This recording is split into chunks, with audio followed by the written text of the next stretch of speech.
Thank you so much, Payne, for being here today and giving the time to White Bear Center for the Arts for answering some questions. We think it's really important to have this interview and, of course, document how this came to be. Thank you, Sieng, so much, and thank you to White Bear Center for the Arts for the opportunity and just taking a risk to bring me in here where I can shake it up a little bit.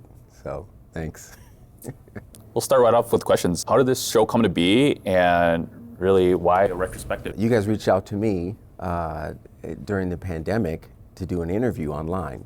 And we did, I don't know, it was about maybe an hour or 40-minute recorded interview. If I remember right, I think I had to record into a camera with no audience and talk for an hour. And I remember that being a little kind of weird, but I just kind of shared my story, and then that went out, and people found a lot of interest in it and said, wow, maybe we should think about doing an exhibition. And I also think it was the center that maybe recommended a retrospect, or was that maybe my camp? I don't remember. Well, I'm glad we did a retrospective. It turned out amazing, and that's something that, of course, we can all take credit for. What was your experience with graffiti like in art school, and were you still doing graffiti at the time while you were in art school? So it started in high school. That's when I, mid-'80s, the first wave of hip hop into the Twin Cities, and that's how I discovered it. And I was very prolific with it then, and ended up getting accepted to the Art Institute of Chicago based on 3 slides that I, in a moment of rebellion, threw those slides in there, against the better judgment of my art teachers, because they wanted all the traditional high school assignments. And so before I sent them off, I put 3 slides in there of, a jean jacket, a graffiti piece, and I think a painting. And based on my interview, the professor mentioned that was pretty courageous and bold of me to put those in there.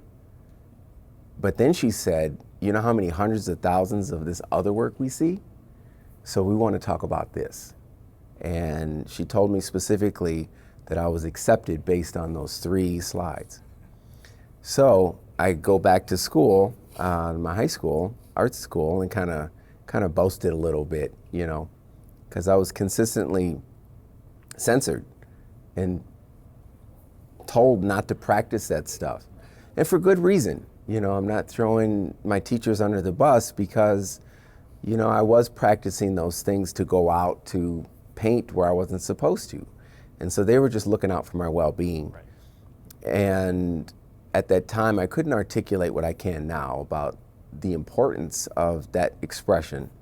And being a teenage youth, you're opening your wings, you're experimenting with who you are, and you're bending the rules a little bit, and just stretching things out. So I think it's all about the learning process and figuring that out.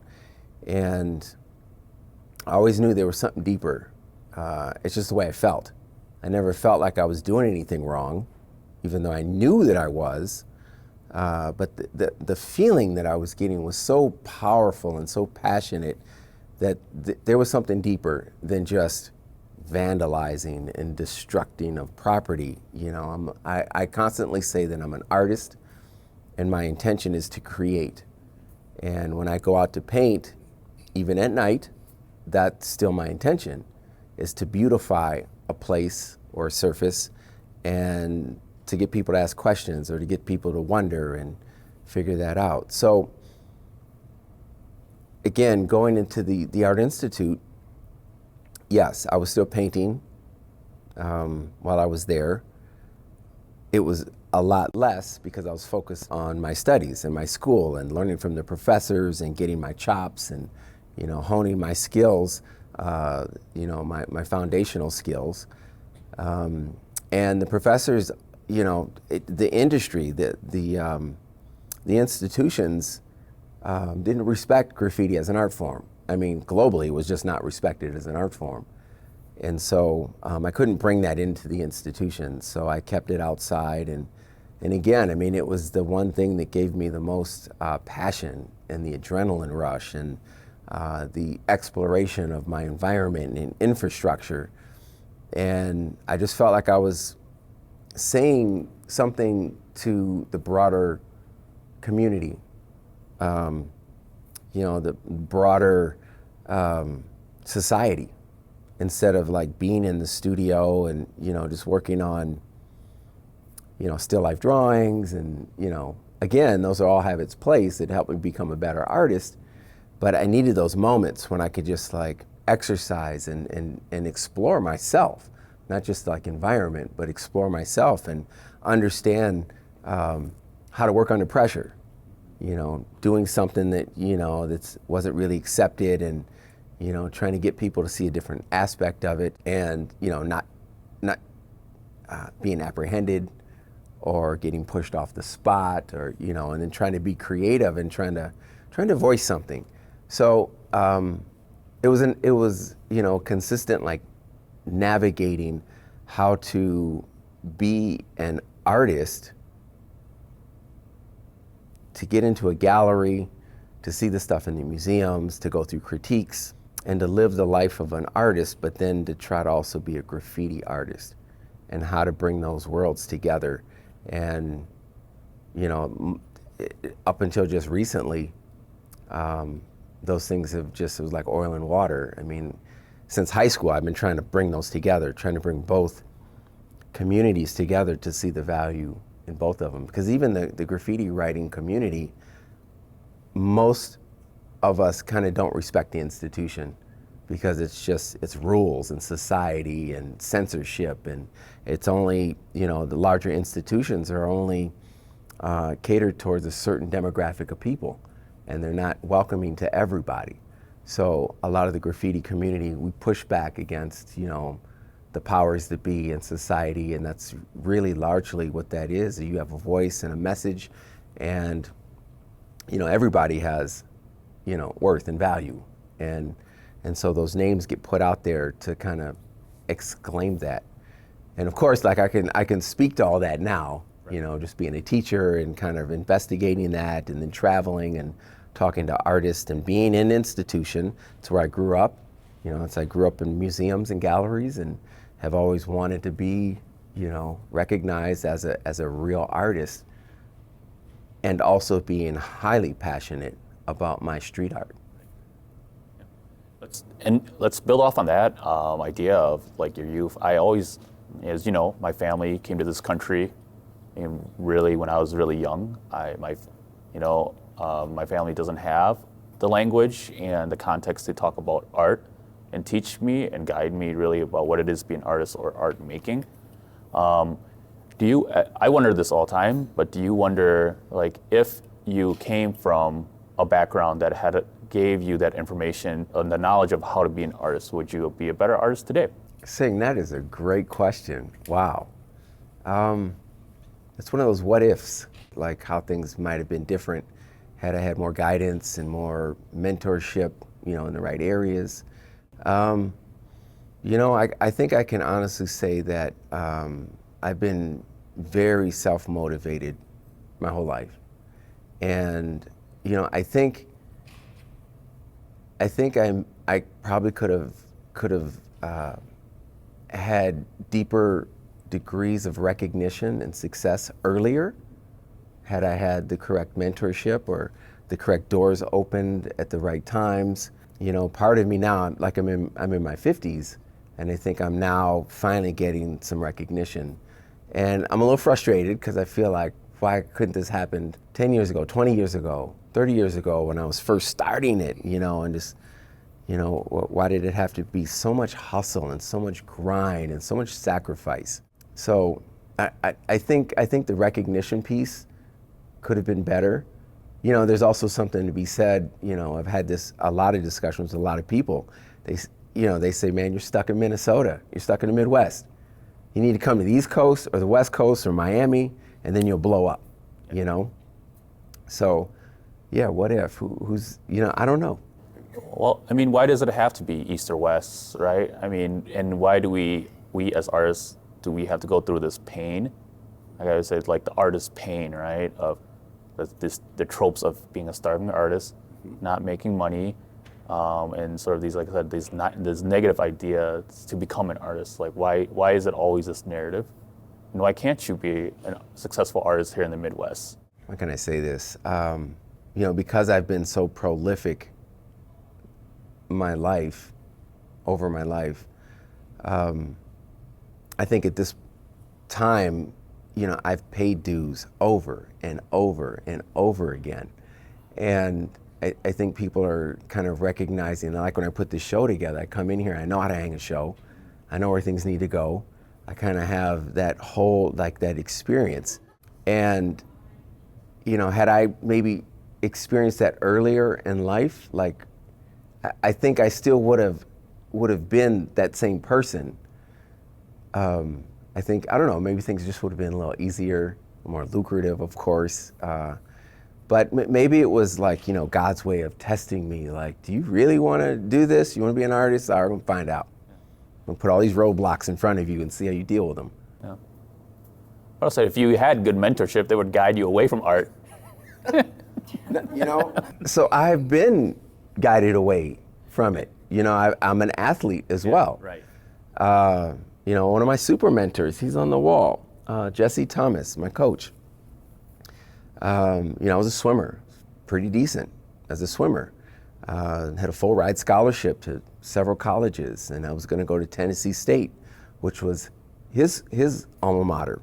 And he had set up full ride, and this is before I thought I could actually have a career as an artist. And that's another discussion. It took me a while for me to know that I could actually go to art school. I didn't even know that existed because it was just something I did. And so I thought I had to go get a job or, I'm going to go be an athlete, right? So, because I'm good at that. And so when I got accepted to the Art Institute of Chicago, and actually the other schools as well, I kind of poo-pooed it at first. I'm going to Tennessee. I'm going to go swim. And so I went to my coach and I said, hey, I like Chicago. I got accepted there. What do you think? And, oh God, as the super mentor he was, I just immediately expected him to say, what are you talking about? You're going to swim. You're going to go to, I set you up with this full ride. He said, I recognize that is more important to you. And if you get hurt, you're going to lose your scholarship.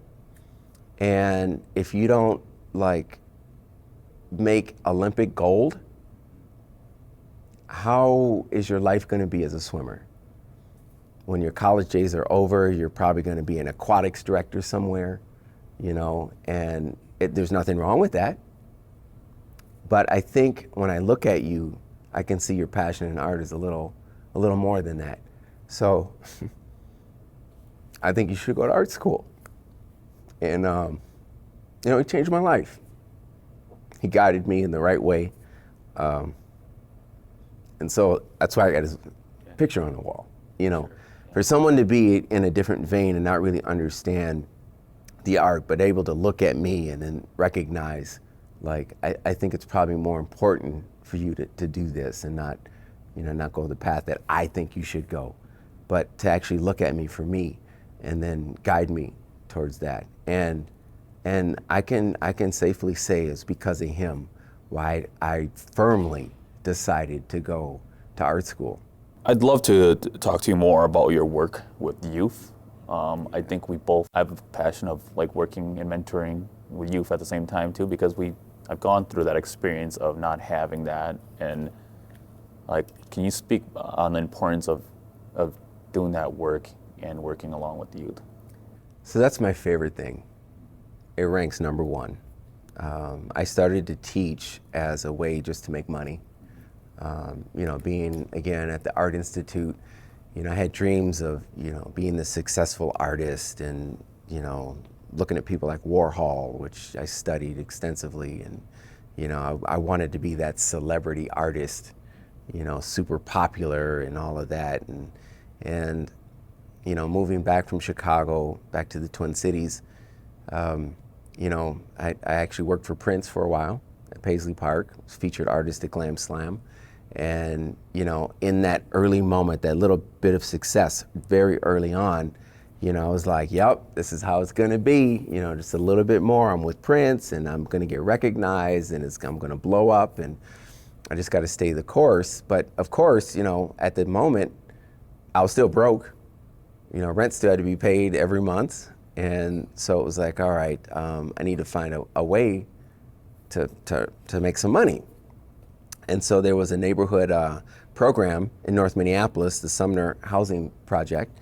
And they were like, hey, we've got kids that come in here. We're a nonprofit. We need an art teacher. Would you be interested in teaching some art?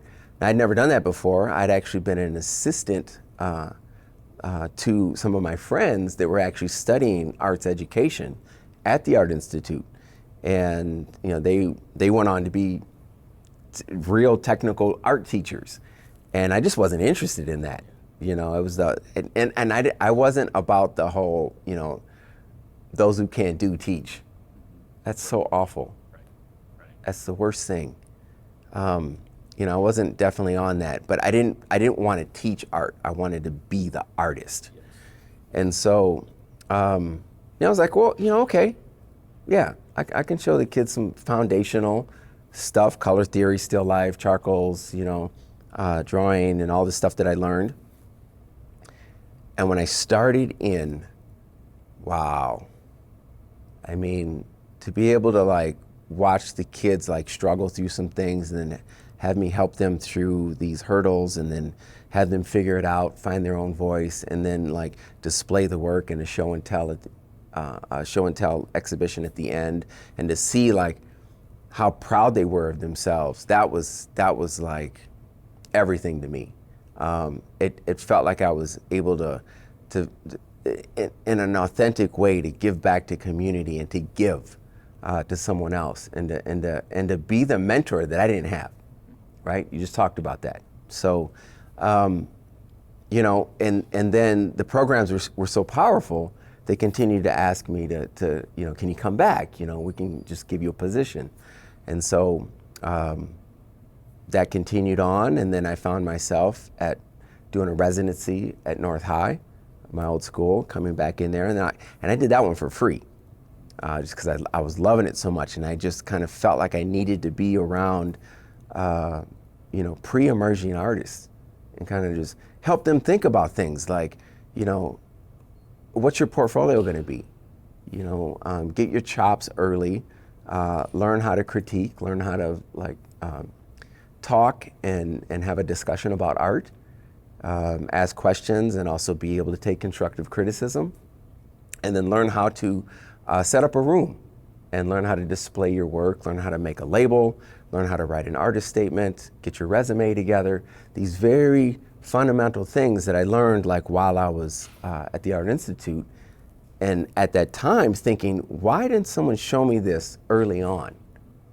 And so I had those ideas like, you know, elementary kids should start, if you think you're going to be an artist, you should start thinking about some of these things. You know, just start thinking about your portfolio, have critiques, have a show, start living that life early on, so that when you become a young adult, you already have like some experience in how to do this.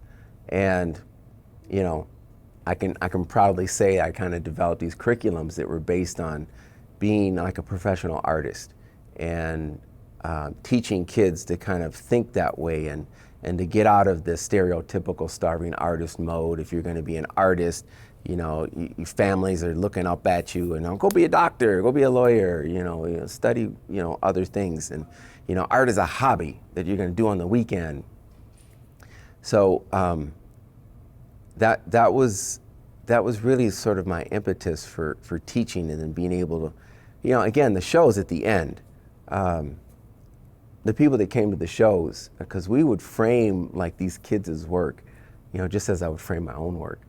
And they got a taste of what that is, and not just make a piece of artwork and then hang it on the refrigerator at home.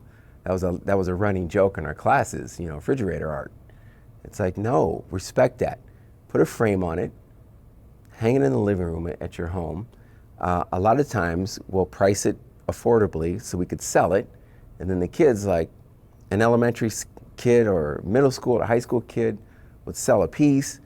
Wow, I made this thing and someone bought it. Wow, life-changing. And so that just continued to fuel my passion to continue to teach. And then, of course, learning it again myself, trying to practice what I was preaching to try to be like this more successful artist and how to do this. So I was kind of re-educating myself as I was teaching the students. And so there was a symbiotic relationship of how I relate to the students and what I'm telling them or suggesting that they should do or things they should think about, and then kind of hearing myself, in my own lesson plans. So, I don't know if I can fast forward to something else. Go ahead. But this is the graffiti thing. Okay.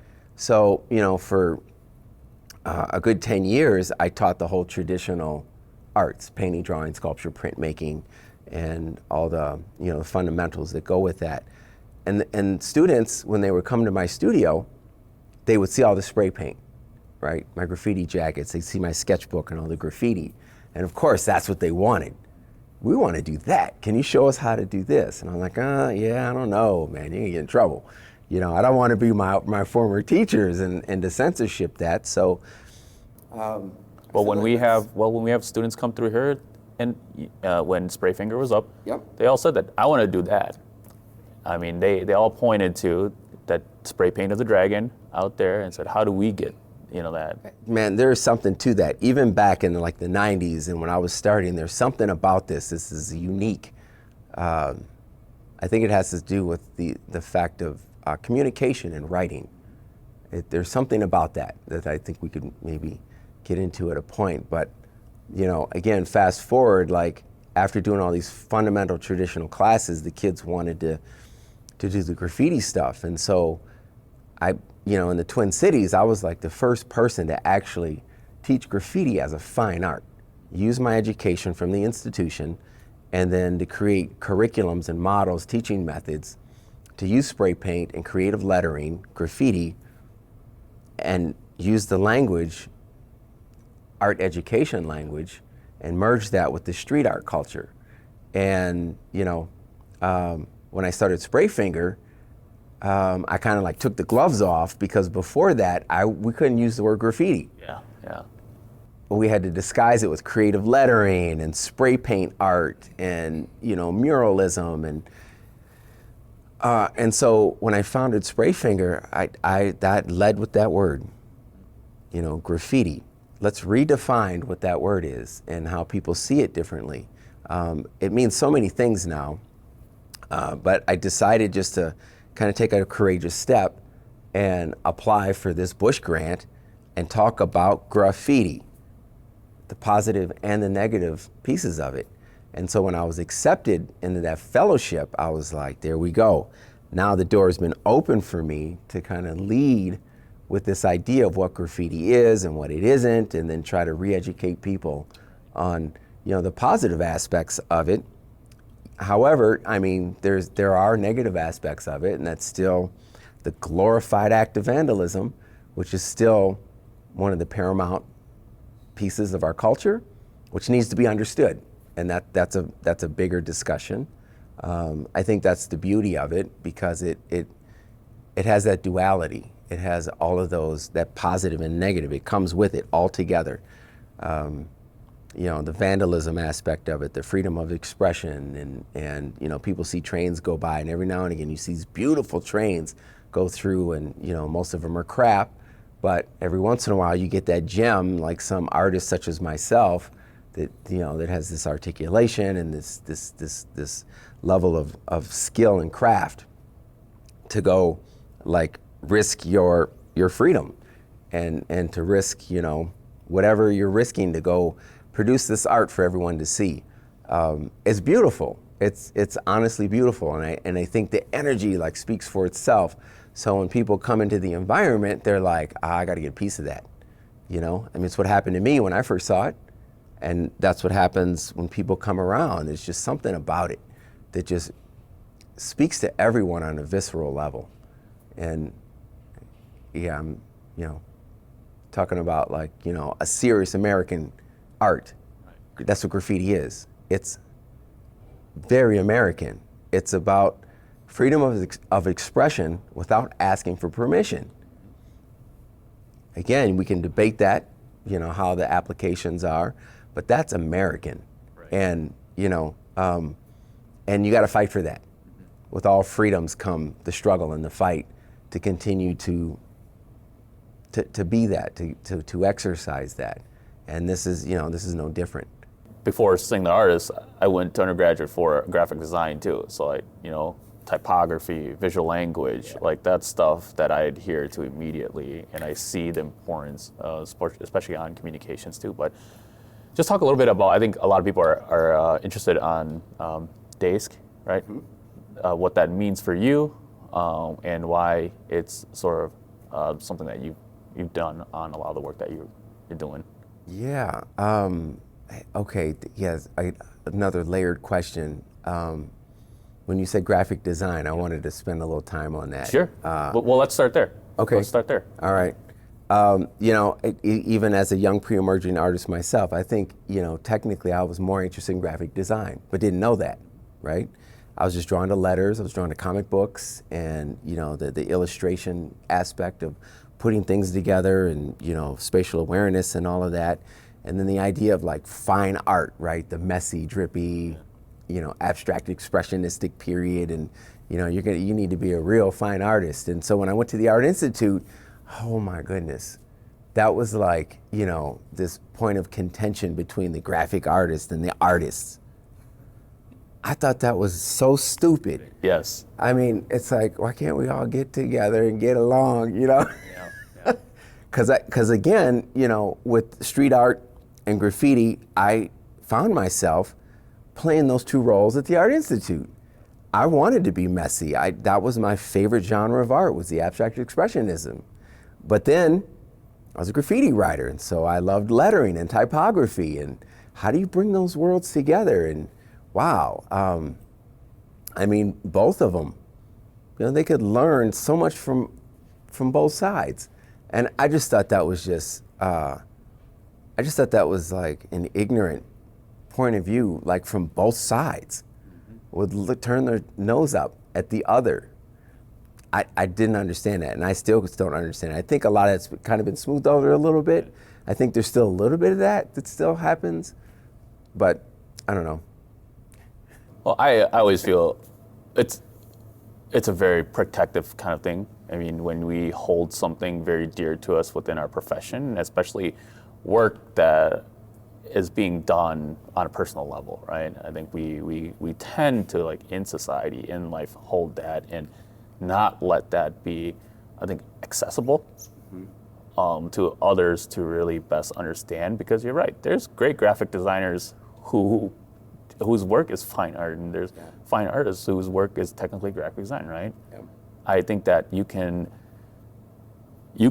talk, like, I think the traditional sense is always they're marketable, right? Like graphic design is in a commercial based art, and, you know, screen printing is in a fine art. They're both in a money making profession, right? Like, in looking at both ways like that too. I agree with you. I mean, it's where it's not being able to, like, understand that. And then even artists, where you know, there's some sculptural pieces here too. There's some fashion here too. It's sort of, let's stay within our boundaries. And the great artists, like the Warhols, they're in everything. Yeah. I mean, they're in everything. It's just not limited to the medium. Yeah, you know, part of I would love to mention here, I think, you know, my entire life I've been living a life, this whole thing of duality, being black and white, having a black father and a white mother, and then having to navigate family, being disowned by family, and then, you know, trying to figure out who to identify with. And obviously, in this country, I'm just seen as a light-skinned black man, just boom, period. But then trying to recognize the other half of my family And what does that mean? And how come I can't like express that part or claim that as part of, you know, who I am? Which even as a kid, I mean, even the early works, I would kind of like, you know, examine some of that, do that, like the African masks I have up there, and then, you know, the mythology through the Thor, and, you know, the European mythology, and, you know, the ancestry and all that stuff. And it seemed like that was a consistent theme, you know, trying to do graffiti and fine art and bringing the two together, and then being at the Art Institute, and then going between graphic design and fine art and trying to bring them together. You know, when I think about it, even as a kid, I'm trying to bring my family together. You know, why can't you guys talk? Why is everybody, you know, mad at the other person? Why do I have to go to this house on the holiday and then spend time here and then go to that house? And why can't we just find a space where everybody can come together? And I mean, obviously, as I got older, I've understood why. And it's actually one of a new series that I'm going to get into, which is called The Fallacy of Race. And I'm kind of caught in the middle of that, and then trying to get people to sort of understand or see from my perspective, like, you know, when it comes to these check boxes, when you have to check your race, you know. And even as a kid, I used to always go, but, you know, I'm going to check both boxes. And there are things that were like, no, you got to check one. Like that just recently happened to me. I'm supposed to be doing classes at the downtown, the jail, the City Hall. And I'm going to do classes there with some inmates.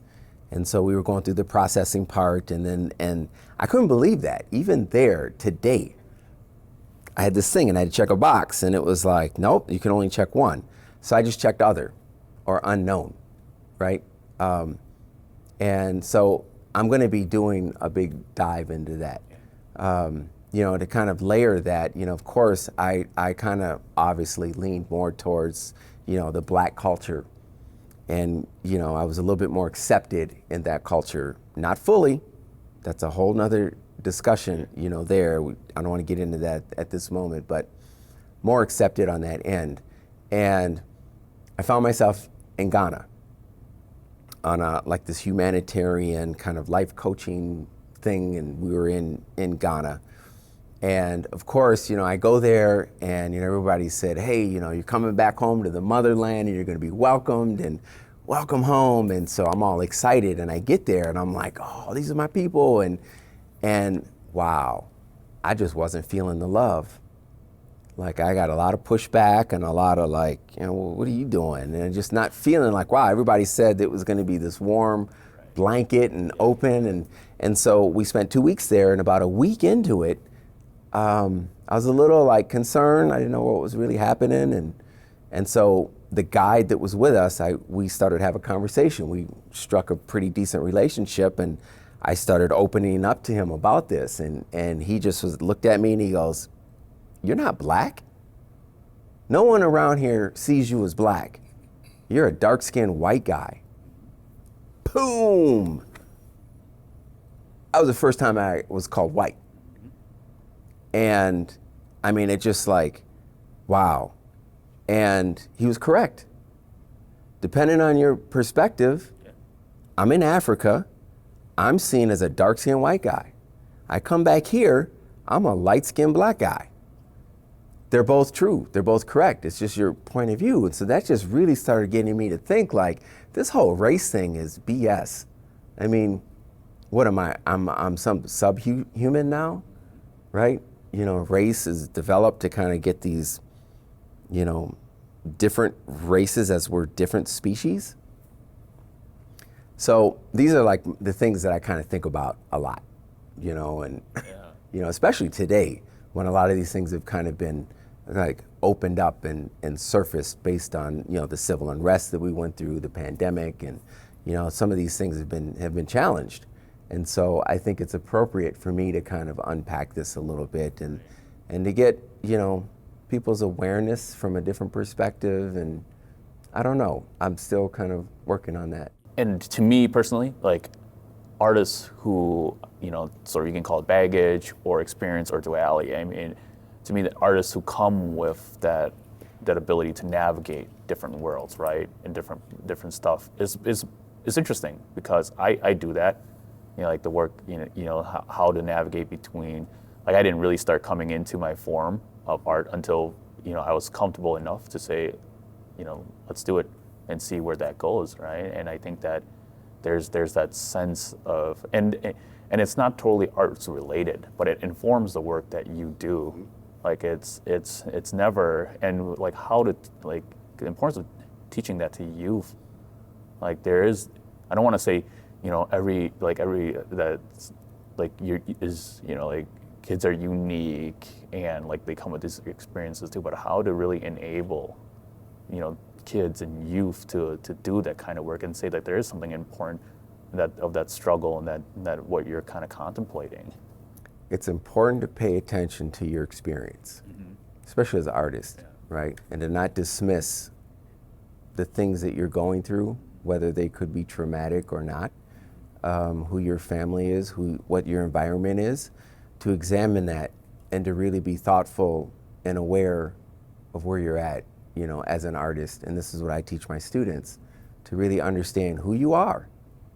Try not to believe like what you're told to be. We always hear that, right? Follow your dream and, be who you are. And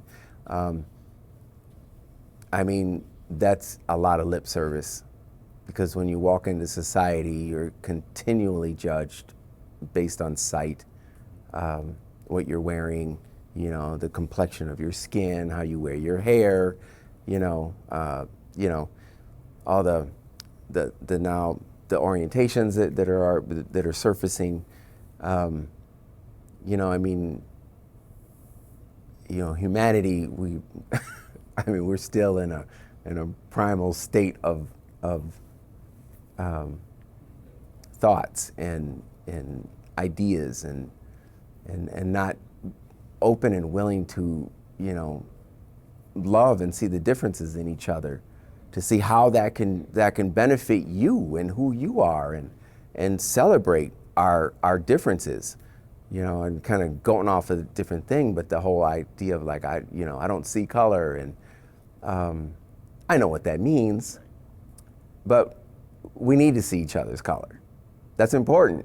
We need to see each other's differences and how that's important, and how that strengthens each other, that, how we can learn from each other's cultural differences and then work together and, enhance us as together. I mean, this is how we're going to evolve as a species, is to recognize that and to get past, these fears of the other, the us and them point of view.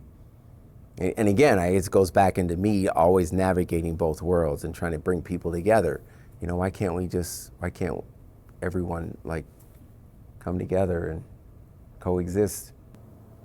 Yeah, and I always, like, the work that I make is important, but I always, to being an artist to me really is like the ability to navigate these feelings, navigate sort of the spaces that you are currently in, right? And that feeling, like the work is just a product of that, of that lived experience. We started off with the graphic design, but on Dask. Yeah. Yep. There. Thanks. Yeah. So that name, that name has a lot of history. So my mother, thanks to Mom, invented that name. But she did say it was maybe something I was trying to pronounce as a toddler and couldn't say it correctly, so she thought it was cute and kept saying it, and then it became like a pet name, Daskarone, Daskaroni, Dask. So I heard that pretty much my entire life from her. And when I found graffiti, all my heroes and people I looked up to, it's customary to select like an action verb name as your street name, your graffiti tag. And so I went through this series of names, some of them kind of embarrassing, but nothing ever sat well with me. And every 6 months or so, I would change my name. Whatever graffiti community I was with, whether it was like the Twin Cities or Chicago, they'd always get on me like, man, you keep changing your name, you're not going to be recognized because no one knows that that's you because you keep switching it. So one day, my mother was visiting me in the studio, and I had some of my friends over, and she called me Dask. Dask, come here, help me with something. And so my friend heard that, and he asked, what was that your mom called you? And so I got embarrassed because it was my mom's pet name for me. And right away he was just like, dude, like that's super cool. Like, how do you spell that? Why aren't you writing that name?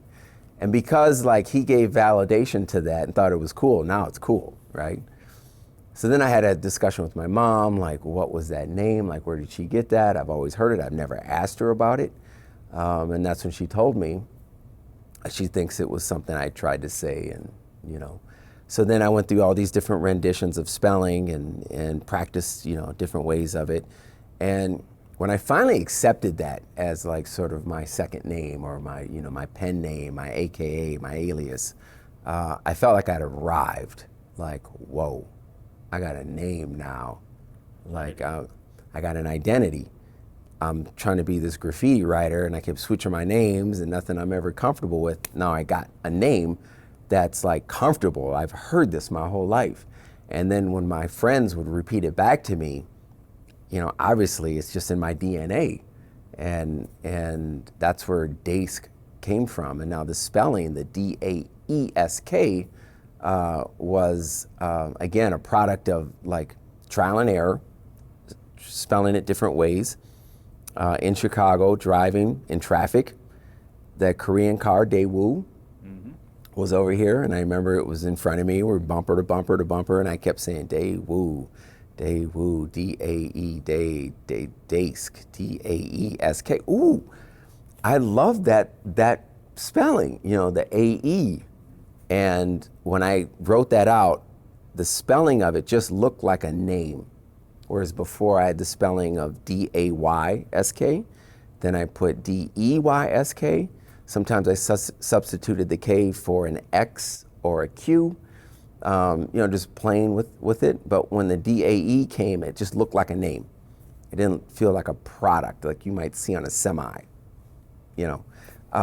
And I just decided that was it. That was the official spelling.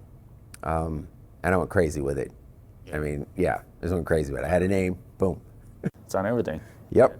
And, fast forward, the mother of my kids, when we knew that we were pregnant with our son, she suggested, let's name him Dask. I was like, are you insane? Like, that's my graffiti name. Next, what's the next on the list? I just totally dismissed it. And of course, in utero, she just kept saying, when Dask gets here, we're gonna do this and that. And I'm like, oh my goodness. So that went on his birth certificate, and that's his official name. And it still took me a number of years to be comfortable with that, because when he started preschool and in kindergarten, I would see that name or see it on a desk or where he was sitting. Because, graffiti, it's largely anonymous. It's a mysterious culture, and it's like, you're not supposed to know who does it. It's the name, and then now I'm still active. I was still doing it, and it's like, oh, I'm gonna get in trouble. This is gonna out me, right? So it took a while for me to really warm up to it, and now obviously it's unique. It's unique to my boy. It is original. It's the name, actually, it's a European name also. There's a European furniture company called Dask, and there was a few other Dasks now that technology and Googling. I see other people with a similar name, but so and he has to repeat it all the time. When people ask him what's your name, he's got to say it over and over and over again. And I said, you know what, you need to take ownership of that, because people have to spend time to understand what your name is, and then to remember it. And so that's sort of the history of that name. Oh, and then so when I officially founded my art studio and education center, I called it House of Dask. And you can see it on the patches and some of my jackets. And so so my mother created the name, and then so I put meaning to it as creativity, House of Creativity. And the short version is creative. So Daisk I mean that for creative. And so my son, his middle name is Diem. So it's Daisk Diem. Diem meaning day, like, carpe diem, day. So his name essentially means creative day. And so this is a, made up name, made up meaning, just being creative with those kinds of things. So that's, that's even the more deeper part of the name Daisk. Yeah. There you have it. It's awesome. Can you talk a little bit about really something that is a street art like graffiti and spray painting, and having it in gallery or in the museum? Like, what does that do to the work? Yeah, so there we go again with my duality, trying to get the two worlds to come together. Again, I grew up in galleries and museums, visiting museums consistently, and then, loving to paint on the street. So I've been heckled by my graffiti culture, not accepted in the institution, trying to bring graffiti in there, and then my culture, calling me a sellout and a poser because I'm trying to put graffiti on canvas and bring it inside, and trying to go this positive route. So I've fought all over with everyone.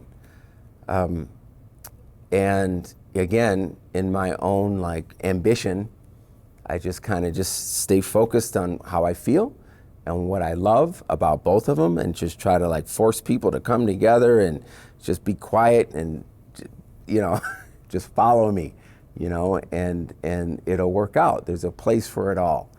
And obviously now I think it works well. What I'm doing right now is that I'm able to exercise my favorite genre next to graffiti, which is abstract expressionism. And artists like Newman and Rothko and Pollock and Motherwell and Cy Twombly, these are people that I love. And I have a whole nother list too of different artists that I've studied. And if you've noticed city walls that have been tagged, and the city comes and paints over them, right? And then you have this patchwork where it's obvious something got painted over. And then there's another tag somewhere else, and then the city paints that over. And of course you can't match because of weathering and so you get this patchwork of these buff marks. And that's what we call it in the graffiti community, is my tag or my piece got buffed. And so these buff marks, I've always looked at that as an abstract piece of art. I look at this wall and this patchwork on this wall, I say, just look at that for what that is. It looks like a Newman painting, right? A Rothko painting, right? And so I'm like, wow. And so what I'm doing right now is I'm including the buff idea, these buff marks, into the graffiti I put on canvas. And so I'm able to kind of bring in that abstract expressionistic interest that I have, and the graffiti interest, but it's all dictated by this whole graffiti motif. And really, it's when you take a wall outside and you've got someone who tags it, and then the city vigilante or property owner paints over it. You look at the meaning of graffiti. It's an Italian word that means markings on a surface. Today, it means vandalism. It's a style of art. It's a style of lettering. And it can identify culture. So graffiti itself, the word, has been transformed as time goes on. But the original term is markings on a surface. So you have this interaction, this human interaction with surface of someone writing their name and then someone covering it up. Two forms of graffiti that are really coexisting for different reasons. So now, again, in my duality, I'm bringing both of those together and putting those on canvas, where I paint a graffiti motif in my bubble style letters, and then I cover parts of it up by using that patchwork. And I to kind of take ownership of that, I'm like most proud of that because it's not anything that I've been influenced by a particular artist or that I'm copying another artist. It's something I firmly believe that I think that I've kind of created for myself and putting it on canvas and exposing that to the world. This whole push and pull about writing graffiti and the elimination of graffiti and then showing it as a fine art. And then the whole plein air stuff, again, another point of that to kind of just open these different worlds for people to look at different things from different perspectives. So right now, I'm really passionate about this idea of painting graffiti and covering parts of it up and then letting it be abstract work of art. And then these triptychs or duptychs, this is why I'm allowing them to be sold separately, because really they act as individual paintings. But if you purchase the whole triptych or duptych, then you get the whole thing, but they can exist by themselves. And that's really sort of the intent, that I want them, it's taken out of context. Again, that's another point, like when you see a train go by or you're driving your car and you see a graffiti thing, you get like a half a second to see it and you just notice color or line work. You don't really know what it says or what it means. It's just largely taken out of context anyway, so I'm deliberately trying to do that on the canvas. I have a blast. It's really fun. The hard thing is covering some of it up, and then kind of having the courage and, the balls to cover up parts of it, and where do I go with that, and how much do I cover up, and so that's part of also my exploration of trying to figure that voice out. What does that aesthetic really look like, and how can I continue to explore that? And on that then, I know you're an artist, but would you consider yourself a painter? Yes. Yeah, part of like abstract expressionistic movement is really the point, is the action of painting, right? The motion of painting, regardless what it looks like. It's expressing humanity and the movement of that and just working. And I love that about, abstract expressionism and just allowing paint to be paint. And yeah, I consider myself an artist. I love to sculpt. I like printmaking. I like to do wearables. I like to spray paint. I don't like to be called like a graffiti artist or a painter or a printmaker, because I like to bring all that stuff together. I like to collage it all. And so I'm an artist, and that's how Picasso said that too. To call me a painter is to miss the point. I'm an artist. It's one of his quotes. And by the way, he's my favorite. And I actually rediscovered him, I should say, after I graduated. I studied him in school, of course. But then when I started to teach, I started to bring the books out and doing artist studies and having to like re-educate myself on these artists, and then to kind of rediscover Picasso on my own terms. And, along with everyone else, Picasso he became my favorite. Even in his like theft, right? He's open about stealing stuff from other artists and other cultures and developing these things, and and I admire the fact that he was just even honest about it. I think that was a very courageous thing. That I stole it. If it's able to be stole, then steal it. I think it was another one of his quotes.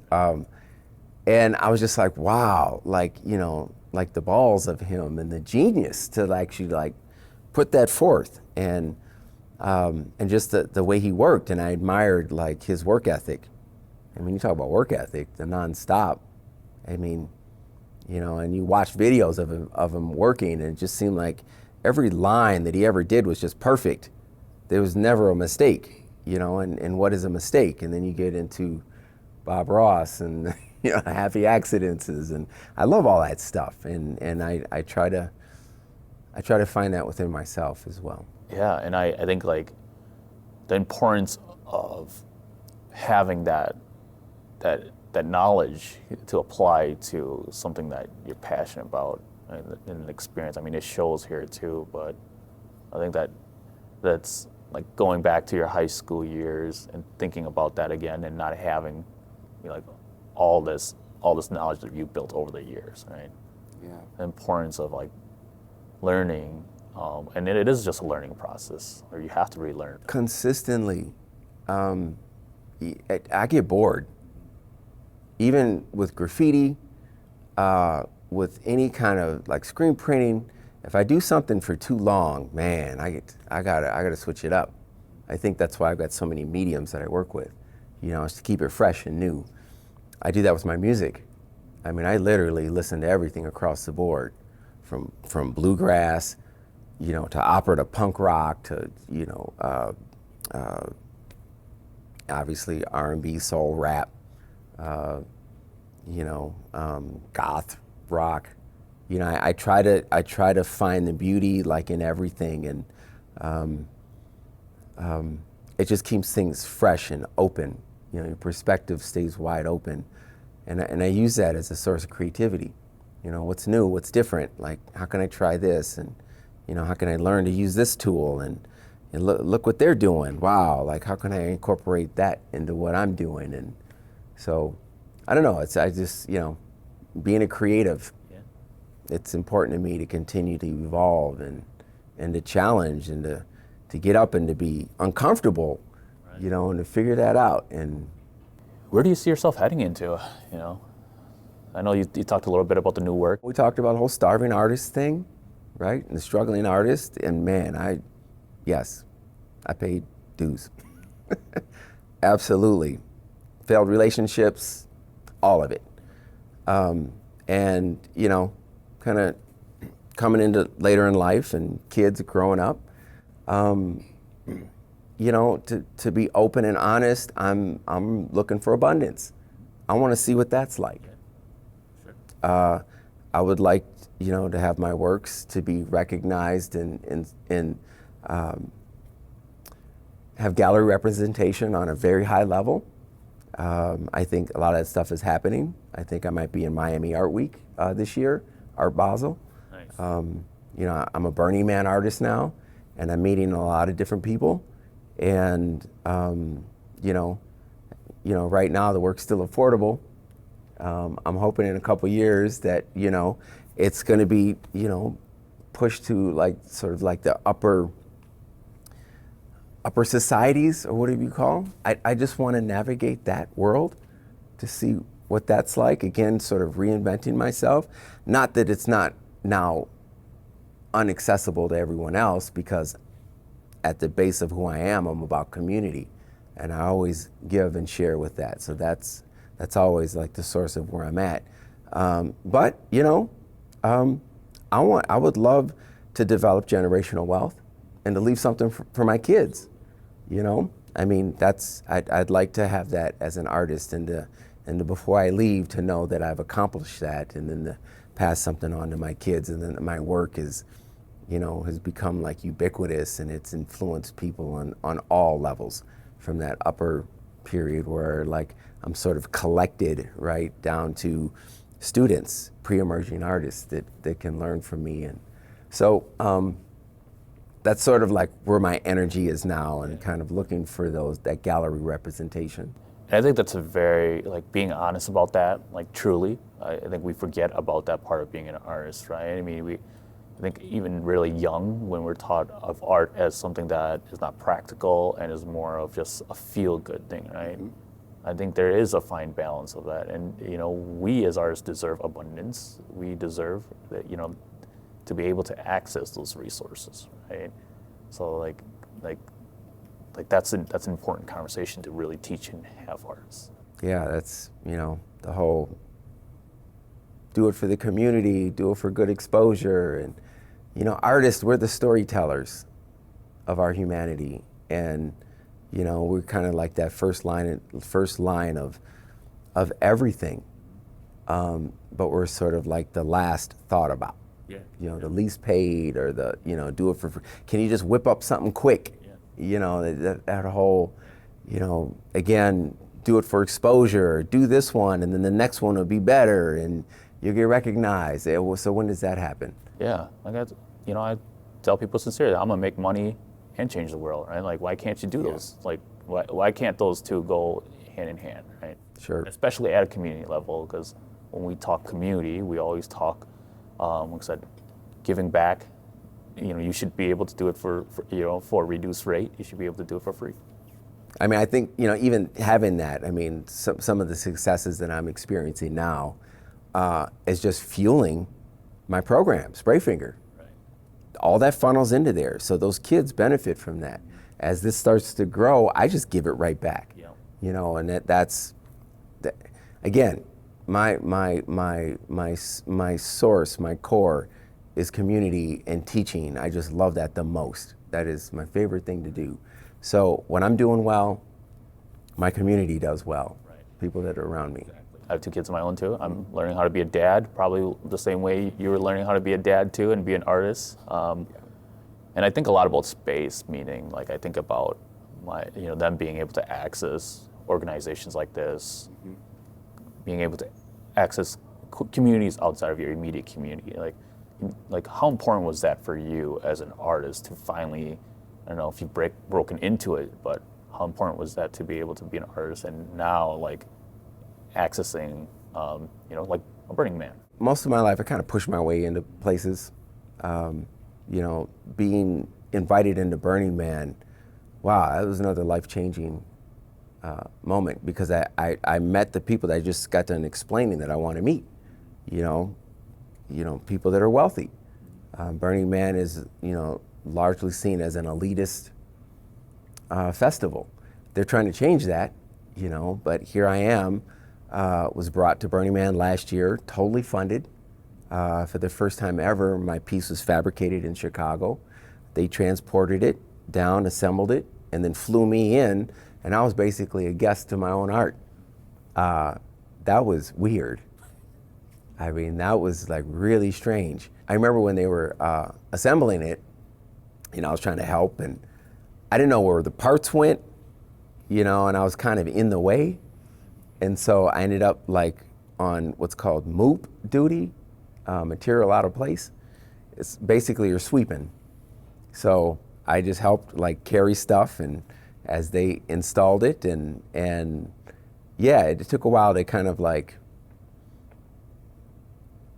I don't know if I enjoyed that.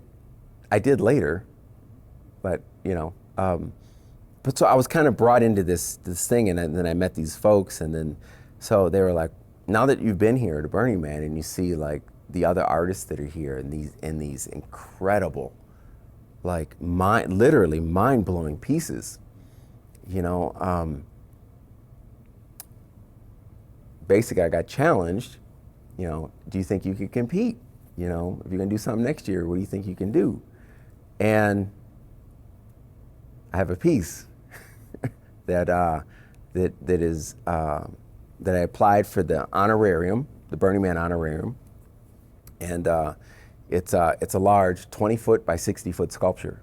It's huge, and I'm putting a crew together, and I got a GoFundMe that's coming up, hopefully to launch it like this week to get this thing funded, and so it's kind of like you said, kind of the door's been open, and then I got challenged, like, okay, you're in this ballpark now, you're in this playing field, these are the people you're dealing with, and then boom, I'm already like rising up, like, all right, let's do it. Like, it's another testing ground, another paying dues kind of thing. Like, can I play with the big dogs? Like, am I really there? So, yes, I think I am. Let's see what happens. Yeah. So, Burning Man is one of those things that like bumped up my levels, and I go to New York, and I'm in meetings with funders and investors that literally have meetings to figure out where they're going to spend their money. I'm like, wow. I'm like, hey, give us a presentation. Then they look around at each other like, I'll put 20 on that. Like, I'll put 10 on that. It's fun. So again, when I said I want to break into these communities, I'm kind of getting in there now, and it's a whole demographic, a whole different way of thinking. you know, again, the whole duality thing, you know, if I can firmly get settled in there and to be in this kind of financial security at some point, how can I then reach back, right, to my community and try to get people to also figure that out? You know, how is that possible for everyone to have access to that? Because it's open to all of us, like literally, it is. It really is.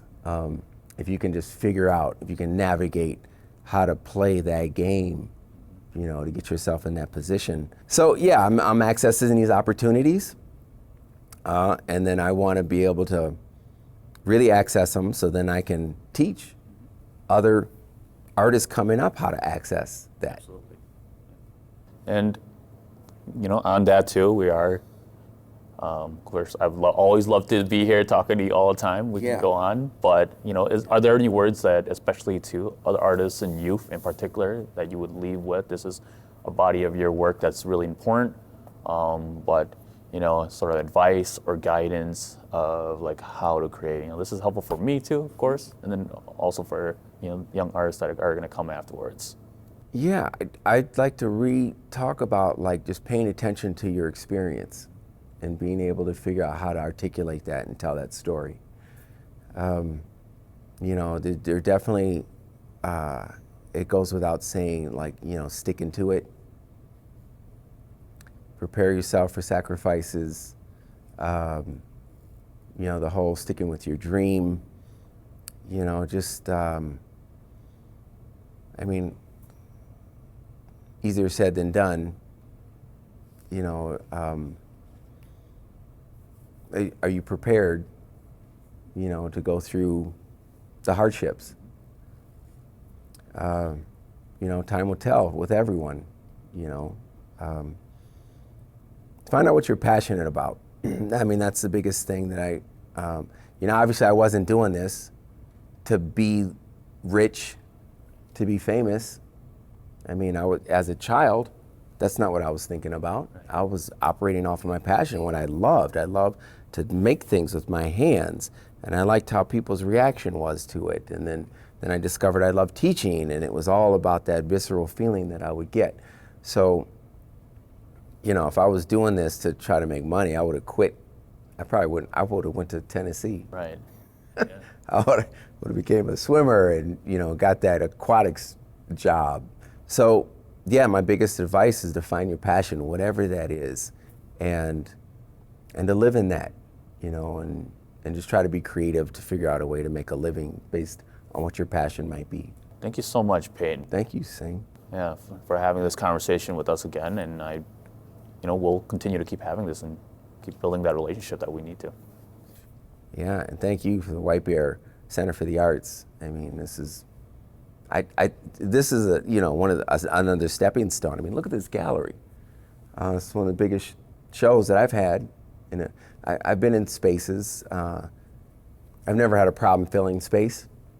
You know, it was I think it was one of your questions. You know, like, it's going to be a solo show. It's a big gallery. You think you're going to be able to handle the space? I'm like, absolutely. I mean, obviously, how much stuff that didn't get hung. But still, I mean, I still look at the space, and I look at the room as a work of art itself. You know, standing at the entrance and just looking at it as one piece. I love that. And I'm going to be using this to further, you know, promote and show this to these possible, this gallery representation. They kind of have their eye on me at the moment. So hopefully I end up at Miami Art Week and Art Basel, and then boom, keep going. Remember, just don't forget about us. Man, no. You know, I safely say that's one thing never done. I always, you know, helping people, yo, come back, visit. Yeah, that's that whole community part, you know, that I love so much. Thank you, Peyton. Thanks, Sieng.